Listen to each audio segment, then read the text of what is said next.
হরির নামের অলৌকিক শক্তি নিয়ে। শোনো, একসময় গোকুলে রামদাস নামে এক দরিদ্র ব্রাহ্মণ ছিলেন। তার স্ত্রী সীতা আর 2 ছোট সন্তান নিয়ে কোনো মতে দিন কাটাতেন। প্রতিদিন ভিক্ষা করে যা পেতেন তাতেই সংসার চালাতে হতো।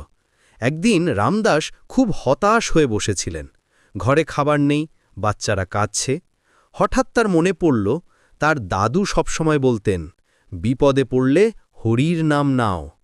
রামদাস চোখ বন্ধ করে মন দিয়ে বলতে শুরু করলেন, হরে কৃষ্ণ হরে কৃষ্ণ।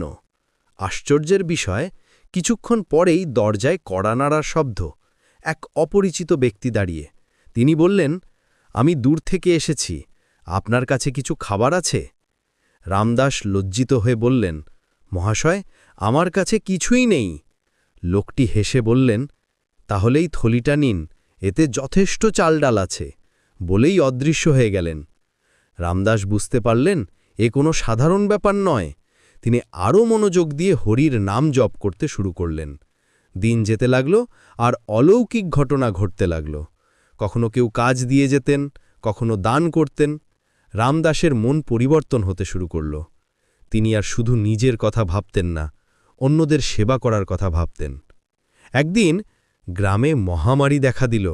সবাই ভয়ে ঘরে বন্ধ, কিন্তু রামদাস হরির নাম জপ করতে করতে রোগীদের সেবা করতে লাগলেন।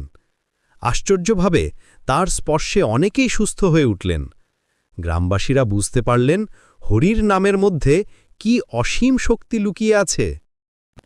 এই গল্প থেকে আমরা শিখি যে হরির নাম শুধু একটি শব্দ নয়, এটি আমাদের হৃদয়কে পরিশুদ্ধ করে, মনে শান্তি আনে আর জীবনে অলৌকিক পরিবর্তন ঘটায়।